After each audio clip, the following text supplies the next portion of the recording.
En una exclusiva entrevista, Ana Mónica Grismaldo Moreno, comunicadora social y periodista de la Universidad de Boyacá, especialista en relaciones internacionales y magíster en ciencias de la educación, ha trabajado con más de 100 líderes sociales de grupos indígenas. Actualmente trabaja con víctimas del conflicto armado en Colombia. Además, cuenta con proyectos psicológicos y sanadores en los departamentos del Sumapaz, Tibagüí y Fusagasugá. Nos cuenta la experiencia como comunicadora en el área del desarrollo social.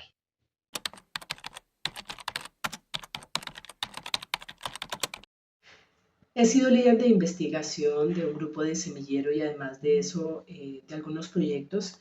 Hace aproximadamente 10 años he sido apasionada de articular ese tema de la comunicación, pero particularmente para tres escenarios: la paz, el medio ambiente y los procesos educomunicativos. Por un lado, y a partir de la pregunta que ustedes me realizan, trabajar con comunidades indígenas y más con población víctima del conflicto, considero que es un escenario clave para fortalecer esos procesos de comunicación transformadora en el que el otro se privilegia. Estamos llamados, en palabras de Alfonso Gumucio, a darle voz para quienes no tienen voz, y precisamente si nosotros estamos amparados en un escenario de posacuerdo, estamos llamados a hacer acciones de reparación y justicia. ¿Y cómo lo hacemos? Con el acercamiento, diálogo, conocimiento y comprensión de lo que realmente sucedió en algunos municipios. Historias locales que muchas veces no son reconocidas en las historias oficiales. Entonces, hablar de reparación, hablar de justicia a las víctimas significa reconocer que sus derechos fueron vulnerados. De la mano con este sentimiento de darle voz y escuchar la percepción y experiencias que ellos han compartido, se trata de la visibilización. A través de la radio hemos logrado mediar para que estas víctimas nos cuenten, nos narren sus experiencias y nos ayuden en conjunto con la mesa de víctimas particularmente a construir y activar la memoria colectiva de lo que implicó el conflicto en una región como la es de la del Sumapaz. Visibilizar desde la comunicación es una obligación para mediar precisamente en la reconciliación y la paz. Nosotros no podemos negar nuestro conflicto, no podemos negar nuestra historia. Estamos llamados a construir la memoria colectiva en aras de la paz. Aprovechando algunas palabras de Kant, él decía: la paz se instaura, pero para instaurar esa paz es necesario conocer los orígenes y las causas de la guerra y todo lo que se ha generado a partir de estos momentos históricos coyunturales.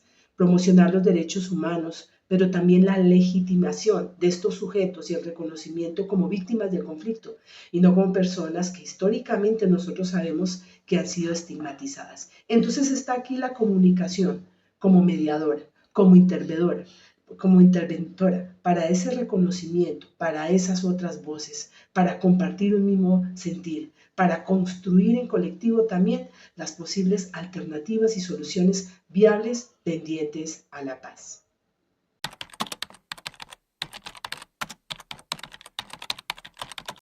Las metodologías participativas privilegian definitivamente esas otras voces. Estamos vinculando a las comunidades en la construcción de su propia historia local. Son ellas las llamadas a compartir sus experiencias, sus vivencias. Son ellas las llamadas a construir la ruta para elaborar un tejido social armónico y coherente con sus propias necesidades y particularidades. Por eso las metodologías participativas han sido claves y fundamentales en este ejercicio investigativo. Nos hemos favorecido, por ejemplo, de los relatos de vida, de las historias de vida, pero también de los grupos focales de discusión y las entrevistas colectivas. Estas metodologías, que sumadas a las cartografías social y a los juegos, han permitido que ellos sean autores de su propia historia. Una historia que se construye en un presente, pero que las favorece para su propio crecimiento y desarrollo a futuro. Las metodologías participativas tienen algo clave y fundamental, y es que se basan en el otro y no de lo que el investigador llegue a trabajar en territorio, porque es el otro el que es dueño de su propia tierra, de su propio conocimiento y de su propio saber.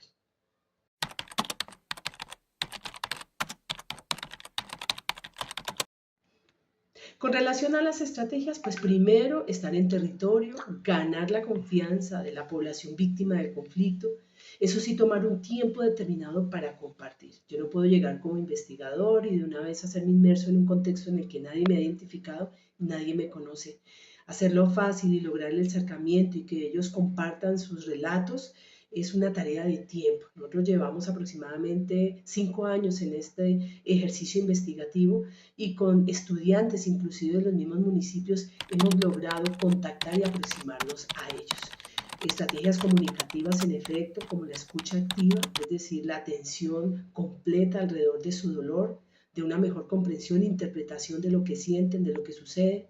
Esa escucha activa nos lleva, sin lugar a dudas, a una empatía, a colocarnos en el lugar del otro, pero también la comunicación no verbal frente a lo que, la forma como ellos narran y comprender tonalidades de voces, el manejo de la voz, el contacto visual. Mira que hay una clave aquí y es la presencia de un profesional idóneo en psicología. Nosotros hacemos un ejercicio interdisciplinario y afortunadamente contamos con una persona experta porque hay que decirlo, lamentablemente ellos no han recibido atención psicosocial y digamos que aprovechamos para ese acercamiento con la academia, para que nuestros profesionales logren brindar una orientación en ese momento en el que narran y cuentan sus historias.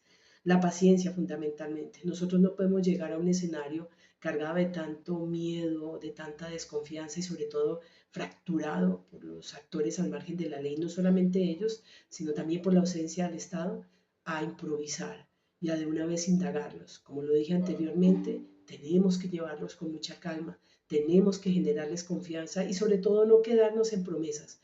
Muchos investigadores hieren susceptibilidades, no solamente con las víctimas de conflictos, sino comunidades indígenas. Van, trabajan un tiempo, indagan, pero no vuelven.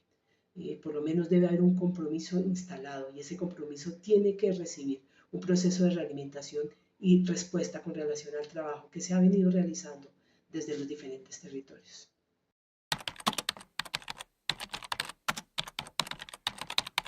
Los medios de comunicación tienen particularmente una responsabilidad ética frente a lo que ha implicado históricamente la violencia de cualquier tipo con nuestra comunidad más vulnerable. Ellos juegan un papel decisivo en temas como la reconciliación, el perdón, el reconocimiento, la justicia y la verdad. Están llamados a informar de manera muy clara y precisa, pero sobre todo de manera muy sensible. Tenemos que ser más sensibles frente a lo que le ocurre al otro. Eso genera sensibilidad, solidaridad y comprensión.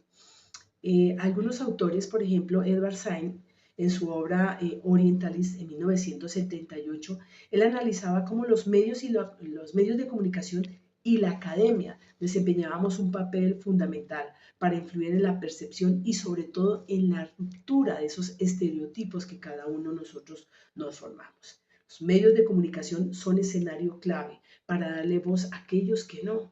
Lo decía anteriormente, son las víctimas llamadas a narrar su historia, a compartir su dolor. Y funciona también esto como una terapia.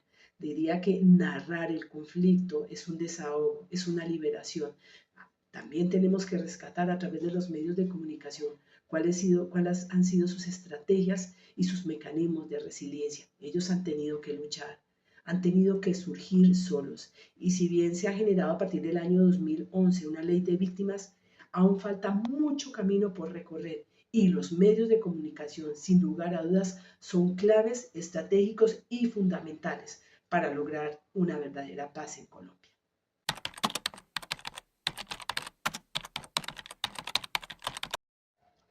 Bueno, alguna de las recomendaciones definitivamente es que se desarrolle un periodismo mucho más investigativo, mucho más pertinente con nuestra realidad. Estamos hablando de un periodismo que muchas veces se queda en el qué, cómo, cuándo, dónde, sin negar obviamente que hay periodistas que ahondan y profundizan en las noticias, pero pareciese que son noticias que se mueven en ciertos contextos y en ciertas dinámicas y con ciertos intereses. Entonces debemos tener la capacidad de acercarnos a esas otras historias locales, a la gente, a la comunidad. Ese periodismo investigativo nos va a llevar también a generar cierta mirada crítica, pero también establecer en ese grado de simpatía y empatía la posibilidad y la apertura para ofrecer otras alternativas que sean más coherentes con las necesidades de las comunidades y más afines con las políticas. Y en el marco de la decisión de esas políticas, que los periodistas también establezcan otro tipo de relaciones, de pronto con escenarios más estratégicos para que todas esas acciones alternativas o estrategias que se tracen desde una comunidad puedan ser escuchadas y obviamente se logren los objetivos que se han trazado.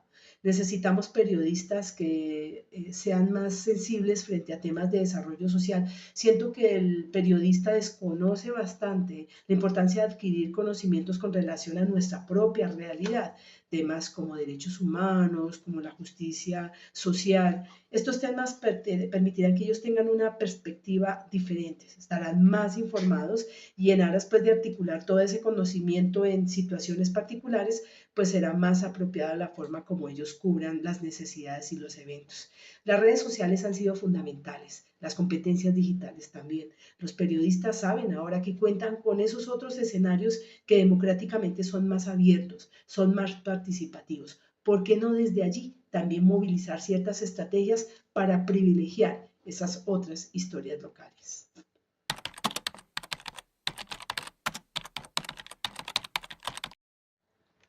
Pues las políticas del gobierno a partir de la ley de víctimas del 2011, pues se ha abierto la posibilidad de la creación de la mesa de víctimas y por ello desde la personería se ha convocado a la conciliación de comunidades que sin lugar a dudas siguen trabajando a favor de las víctimas del conflicto armado.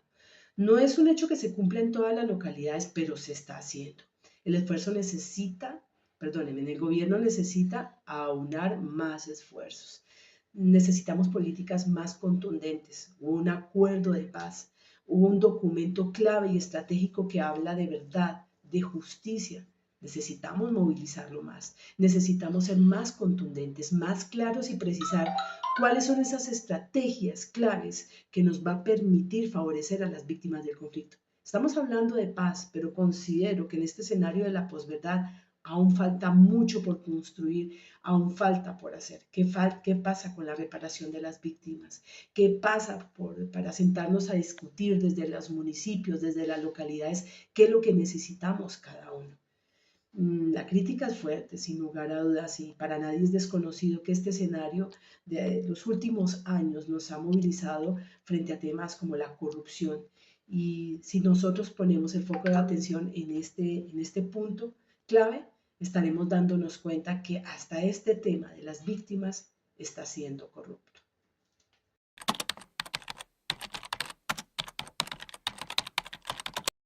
La Universidad Nacional Abierta y a Distancia, con su presencia con 70 sedes en todo el país, ha privilegiado un escenario clave y es Radionat Virtual. Uno de los espacios es el académico, que permite consolidar un escenario clave de construcción colectiva del conocimiento. En ese orden de ideas surge Contando hasta 10, un programa que está al aire hace aproximadamente 2 años, y este escenario, precisamente en el marco de todos estos procesos de investigación, pensó en consolidarse como un espacio para privilegiar esas otras voces. Es así como se vinculan no solamente a víctimas del conflicto, sino muchas veces a personas que han sido marcadas por la violencia para que dialoguen y construyan su propia realidad a partir de la radio. Contando hasta 10 tiene un lapso de 30 minutos en los que dialogábamos con expertos en psicología y en comunicación social alrededor de los diferentes problemas que afectan desde lo cotidiano a cada uno de ellos. Qué interesante ha sido para la comunidad estudiantil, no solamente el programa de comunicación social, sino de la Escuela de Ciencias Sociales, Artes y Humanidades, encontrar en cada uno de los cursos este tipo de programas, porque los hemos logrado sensibilizar, los hemos logrado llegar a ciertas localidades que inclusive ellos mismos desconocían. Como ustedes saben, la modalidad virtual y a distancia ha permitido que en nuestros foros colaborativos converjan una multiculturalidad de personas, jóvenes de diferentes partes del país y de manera muy extraña una estudiante en la ciudad de Medellín que venía liderando algunos proyectos con temas de conflicto armado en el departamento de Antioquia se sorprendió al escuchar nuestro programa radial y la forma como las víctimas del conflicto narraban sus historias locales en un municipio como Tibacuí. La percepción que ella tuvo de manera muy sorprendente fue no sabía ni siquiera que existía Tibacuí. Entonces, hasta para reconocer el territorio, hasta para reconocer a las comunidades, su propio dolor, la forma como han vivenciado el conflicto, pero también cómo lo han enfrentado, ha sido necesario mediar a través de la radio y es un proyecto interesante que no llega a un medio de comunicación tradicional, sino también aprovecha la tecnología y todo este escenario digital para llegar a más allá. No solamente llegamos a nuestros estudiantes, Llegamos a otras universidades a través de las estrategias que se tejen en radios comunitarias y en radios universitarias. Hemos llegado, por ejemplo, a lugares como México, como Ecuador y Perú con todas estas historias. Y es que América Latina es uno alrededor de temas de vulneración de derechos, de violación. Y todo lo que yo hablaba y mencionaba sobre la reconciliación, el perdón y el reconocimiento del otro se privilegia cuando escuchamos a más audiencia, cuando ponemos, perdón, a más audiencia a escuchar este tipo de historias. Entonces, nosotros podemos reparar, nosotros podemos reconciliarnos y buscar perdón a partir de la escucha del otro. Por eso la radio favorece ese escenario como una estrategia educomunicativa que educa al otro frente al comportamiento y el ser humano en una sociedad compleja como la nuestra, que ha estado marcada por la violencia.